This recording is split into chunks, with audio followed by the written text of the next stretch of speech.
সব শ্রেণী পেশা আর বয়সের হাজারো মুসলমানের অংশগ্রহণে জাতীয় ঈদগাহে অনুষ্ঠিত হয়েছে ঈদের প্রধান জামাত।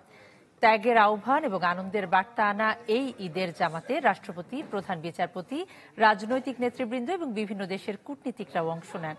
পরে দেশ ও জাতির সুখ সমৃদ্ধি কামনার পাশাপাশি মোনাজাত দোয়া হয় ফিলিস্তিনের জন্য। ওয়ালটন এয়ার কন্ডিশনার এক্সচেঞ্জ অফারে স্প্লিট এসিতে 23,000 টাকা পর্যন্ত নিশ্চিত ছাড়।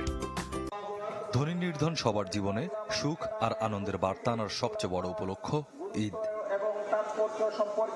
সাধ্যমতো নতুন পোশাক পরে সুগন্ধি মেখে জায়নামাজ হাতে ঈদগাহ মাঠে যাওয়া একজন মুসলমানের জীবনে অন্যতম সুখময় অনুভূতি। জাতীয় ঈদগাহ ময়দানে প্রধান জামাত 7:30টায়, কিন্তু এরও বেশ আগে থেকে প্রতীক্ষায় থাকতে দেখা যায় মুসল্লিদের। একসময় ভরে যায় পুরো ময়দান। সবার সাথে এক কাতারে সামিল হন রাষ্ট্রপতি, প্রধান বিচারপতি, মন্ত্রিপরিষদের সদস্য, রাজনৈতিক নেতারা। শুরু হয় নামাজ।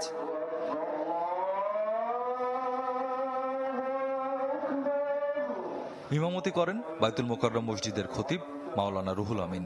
মূল প্যান্ডেলে স্থান সংকুলান না হওয়ায় অনেককেই নামাজ আদায় করতে দেখা যায় বাইরের রাস্তায়।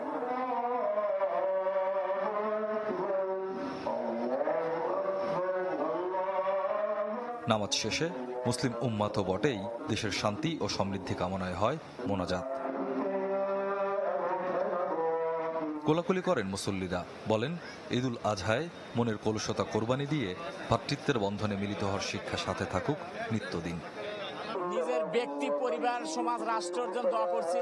মনের যে হিংসা, ক্রোধ, মনের মধ্যে যে খারাপ, সব খারাপ এই কোরবানির মাধ্যমে ত্যাগ করতে হবে।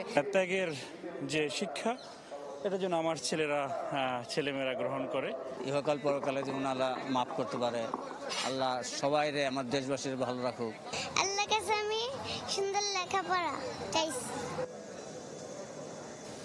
ত্যাগের মহিমায় ভাস্বর ঈদুল আজহা। পশু কোরবানির সাথে সাথে যেন অন্তরের কলুষতা, হিংসা, বিদ্বেষ দূর হয়। ঈদ জামাতে সেই প্রার্থনাই করলেন মুসল্লিরা। একই সাথে তাদের প্রত্যাশা বছর জুড়ে থাকুক ঈদের হাসি আনন্দ। স্বপ্নিল, শাহরিয়ার শিশির, চ্যানেল 24, ঢাকা।